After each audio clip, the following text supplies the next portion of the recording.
playwright, poet, filmmaker. Yes, I think that's it. Oh yeah, the Bashar of Ilugu North and the Jaguar of Endeland.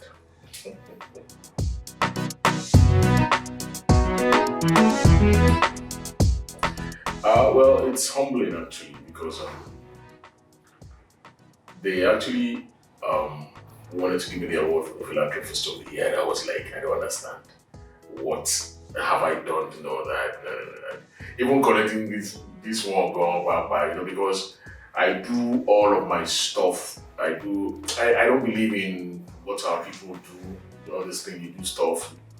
The next thing you are like recording some video, putting it on the internet and stuff like that. I feel that such people are not really interested in making impact and touching lives.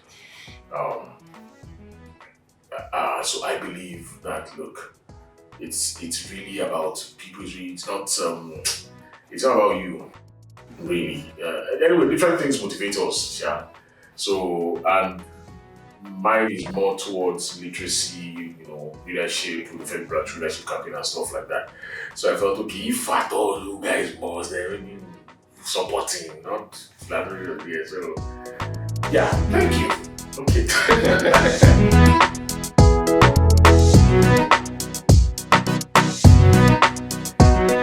Well, it's a role I really fell so much in love with because it's something that most people, casting directors or producers, wouldn't consider casting a FEMI branch for, which is this local kingpin, this Agbero, chief Agbero kind of role. I played the role of Tulu Tilapia, who is one of these guys commanding a section of, you understand, we use it's called Utu Alafia, but we're styling the entire place after Oshodi. Like you have an Oshodi, then you have an MC Ugomo there, who's the chairman, then you have his lieutenants and everything commanding different parts of, So I am one of the chief lieutenants, and I have this nonsense, some Igbo guy that wants to come to my father's land and be dragging land. If I imagine that okay, sorry. Sorry, branch talking, sorry. They don't put it. That's Tolu Tilapia for you. That's the character I play in Rising City of Dreams.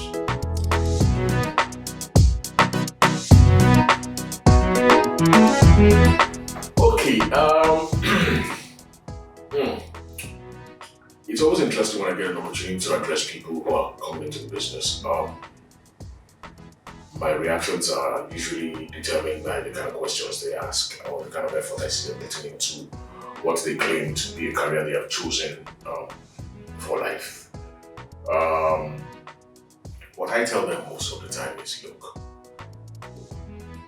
you can only make something meaningful of this career when preparation meets opportunity. You cannot understate preparation. Of course, you have to, because it's a passion-driven vocation. It's passion-driven. I don't know about any other vocation, but this is one vocation that is passion-driven. Especially in this climate that we find ourselves that things are not really, we're working under duress. In fact, that's why I say that if a Nigerian actor, a Nigerian entertainer, or a Nigerian content provider finds himself outside of his shows, working in an ideal environment, they always excel, they always blow the minds of the people they work with. Because when they see everything is right, I mean, it shows their true worth, so to speak.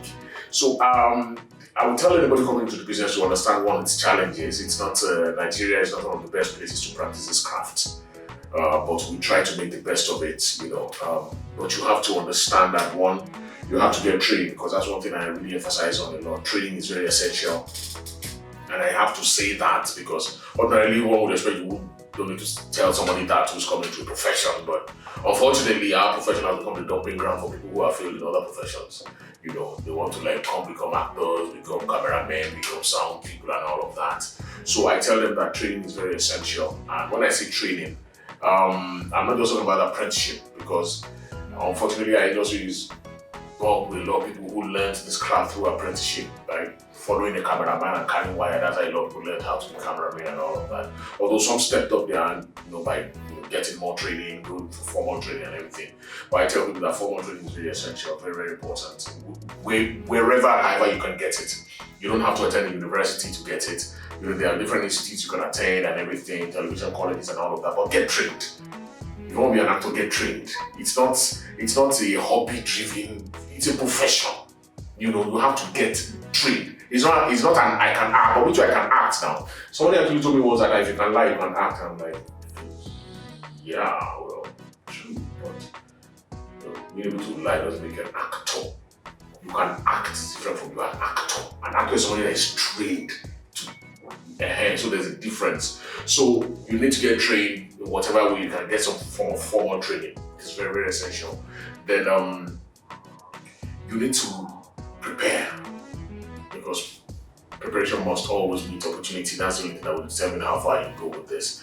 And when I talk about preparation, I'm talking about always that's what I do even at my age. This is my 32nd year in the industry.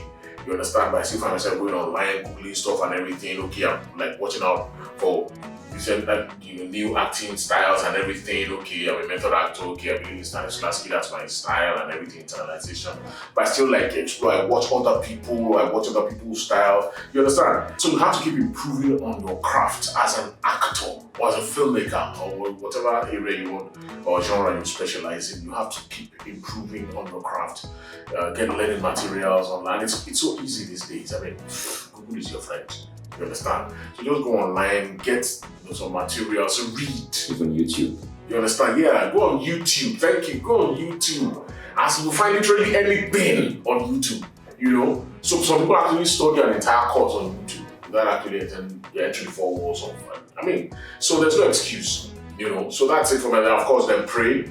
Then be very mindful of the kind of compromises you make, because any compromise you make in our industry of Nollywood, you must be ready to keep making it for the rest of your career. If it is your talent that is going to get you there, your talent is what is going to sustain you. If it is going to be pulling down your skirt, sister, you better be ready to keep pulling down that skirt. Just leave the skirt down there, don't bother bringing it back home for the rest of your career. Yeah, because man will always be placed on that skirt of yours. You understand? But if it is your talents, if you believe in yourself to the point of, praying and trusting God and working on yourself, somebody somewhere, it's not the easy road, but it's the sure road. Somebody will discover you, and trust me, once you hit that spot, that's it.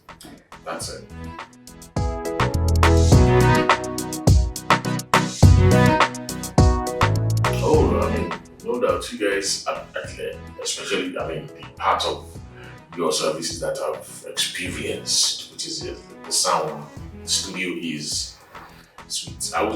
Anytime I have to come in and do stuff, I'm always excited somehow. That kind of excitement, that kind of thing and everything.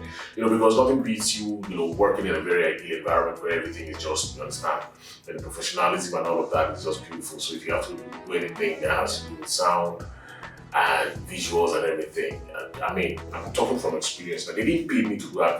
There's a difference. So I'm telling you from what I have experienced at ACI, they're top notch.